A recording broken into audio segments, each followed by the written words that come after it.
आपका chronic pain जाता क्यों नहीं है?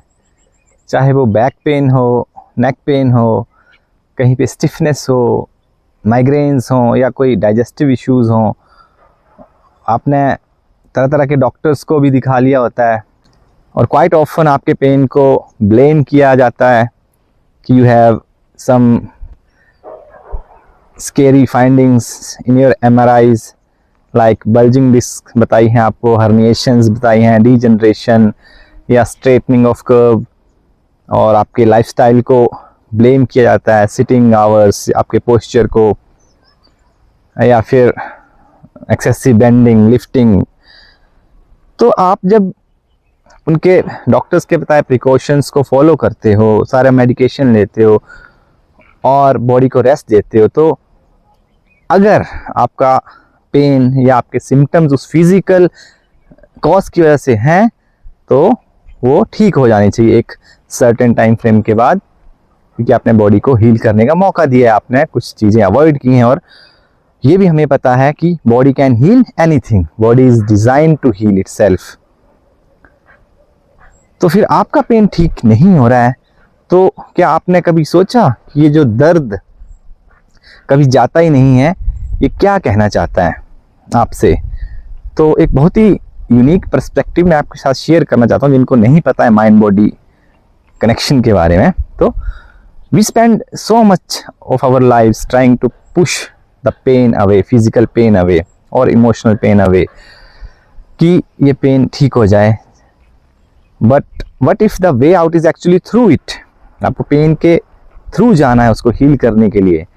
क्रॉनिक पेन एक ऐसा टॉपिक है जिससे मिलियंस ऑफ इंडियंस सफ़र करते हैं और एवरी सिंगल डे वो स्ट्रगल करते हैं, चाहे वो बैक पेन हो, माइग्रेन हो, नेक पेन हो, स्टिफनेस हो, फटीग हो। तो अक्सर हम सोचते हैं कि ये सिर्फ शरीर का मसला है, बट मेडिकल साइंस अब कुछ और ही कहती है। जो पेन की फील्ड में रिसर्चर्स हैं उनका जो मानना है और जो रिसर्चेज हैं बहुत सारी हमारी MRIs को देख के हुई हैं, तो उससे ये निकल के आता है कि माइंड और बॉडी एक ही सिस्टम है, दीज आर कनेक्टेड। जब हम कांस्टेंट स्ट्रेस में रहते हैं, चेज में रहते हैं, फियर में रहते हैं, प्रेशर में रहते हैं, तो हमारा नर्वस सिस्टम अलर्ट मोड में चला जाता है, हाइपर एक्टिव हो जाता है, जिसको हम फाइट और फ्लाइट मोड भी बोलते हैं। तो बेसिकली इसका काम है इस सिस्टम का हमको डेंजर से बचाना, तभी एक्टिवेट होता है। मसल स्टिफ होते हैं, है ना। बाकी आपके जो ज़्यादा नेसेसरी फंक्शन नहीं है जैसे डाइजेशन, इम्यूनिटी, वो शट डाउन हो जाते हैं। बट हाइपर एक्टिव होने की वजह से, जब इन सब नेगेटिव इमोशंस की वजह से, स्ट्रेस, एंजाइटी, फियर और आजकल के लाइफस्टाइल भागदौड़ से क्या होता है कि ये हमेशा एक्टिवेट रहता है और इसको लगता है डेंजर है। छोटे छोटे सिम्टम्स भी एक डेंजर की तरह लेता है आपकी बॉडी और हाई अलर्ट पे रहता है माइंड। तो पेन बहुत ज़्यादा फील होता है आपको, एम्पलीफाइड फील होता है आपको पेन। तो बिना भागे हम अपने नर्वस सिस्टम को एक नया मैसेज कैसे दे सकते हैं कि यू आर सेफ नाउ, तुम महफूज हो, you are safe, there is no danger. तभी आपका पेन, क्रॉनिक पेन जब वो हील होगा, चाहे आप कितनी भी दवाइयाँ खा लो। When we stay with our sensations without fear, without magical, without hoping for some magical remedy, then something shifts inside you. It's okay to feel pain, है ना, and move through your day. उस पर focus नहीं रहना है आपको। तो जैसे ट्राई दिस, सुबह जब आप दर्द महसूस करते हैं तो अपनी सांस पर ध्यान दीजिए, पूछिए खुद से कि ये पेन किस इमोशन से जुड़ा हुआ है, क्या ये फियर है, ग्रीफ है, कोई गिल्ट है, कोई रेग्रेट है, कोई ट्रॉमा है, ओवरवेल्म है ना, मे बी ओवर एक्साइटमेंट है किसी चीज़ को लेके। पॉजिटिव इमोशंस भी कई बार आपको वो कर देते हैं। एंजाइटी और एक्साइटमेंट दोनों बॉडी में ऑलमोस्ट सेम फीलिंग देते हैं, जैसे दिल तेज धड़कता है आपका, सांस तेज चलती है, पेट में फ्लटर होता है। पर जब हम इसे समझते हैं तो कंफ्यूजन आपका कम होता है। तो हीलिंग तभी शुरू होता है जब आप पेन, हमें पता है chronic pain is created in the brain only, और यहीं से वो परसिस्ट भी कर रहा है क्योंकि हम उससे डर रहे हैं, हम मान रहे हैं कि हमारा शरीर टूटा हुआ है, जबकि रिसर्चेज ये प्रूव कर चुकी हैं कि सबकी स्पाइन में एबनॉर्मैलिटीज होती हैं।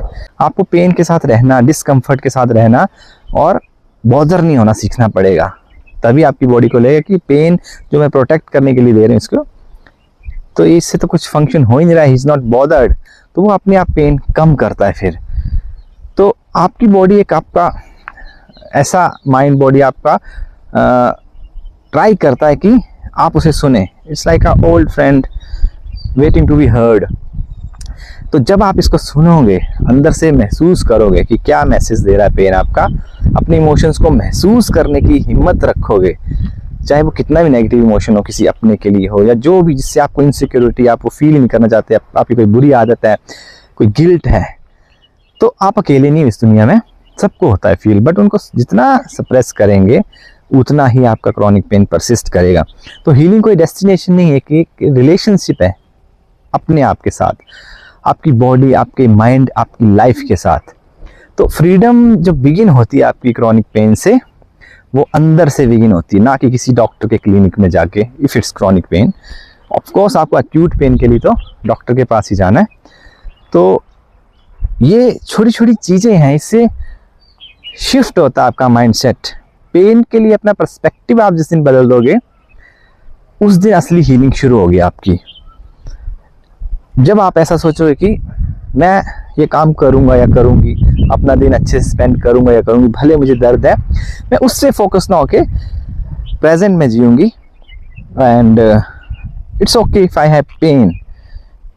तो उससे डरना नहीं है, उसे अलग नज़रिए से देखना है ना। Whether I am in pain or not, I am going to have a great day.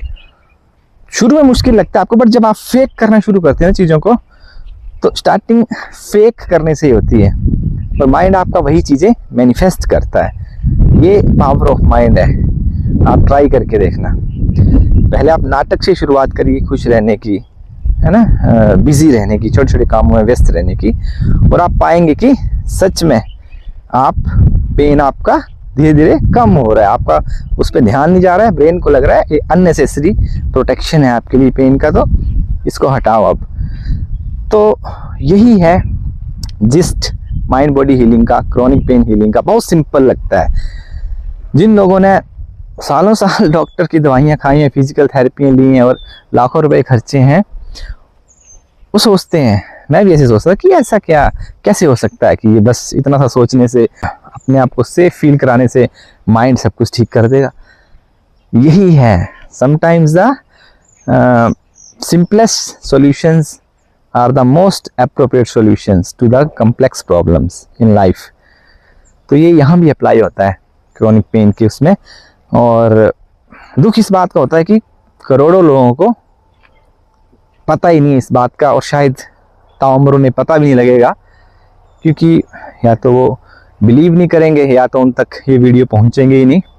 तो ये सोच के कभी कभी मन दुखी जरूर होता है, बट चलो जितने लोगों तक भी पहुँच रहे हैं, हर वीडियो कोई 10 नए व्यूअर्स तक भी पहुँच रहा है, तो एक बहुत बड़ा माइलस्टोन है मेरे लिए। सो आप जो नए हैं वो चैनल पे जाके बाकी वीडियोस भी देख सकते हैं, और शुरुआत से आप सारी वीडियोस देखें, सब कुछ एक्सप्लेन किया है, the process, the researches, methods, मेरी अपनी जर्नी। बहुत आपको इंस्पिरेशन मिलेगा और पॉजिटिविटी मिलेगी। सो मैं मिलता हूँ आपसे नेक्स्ट वीडियो में, तब तक take care and bye bye.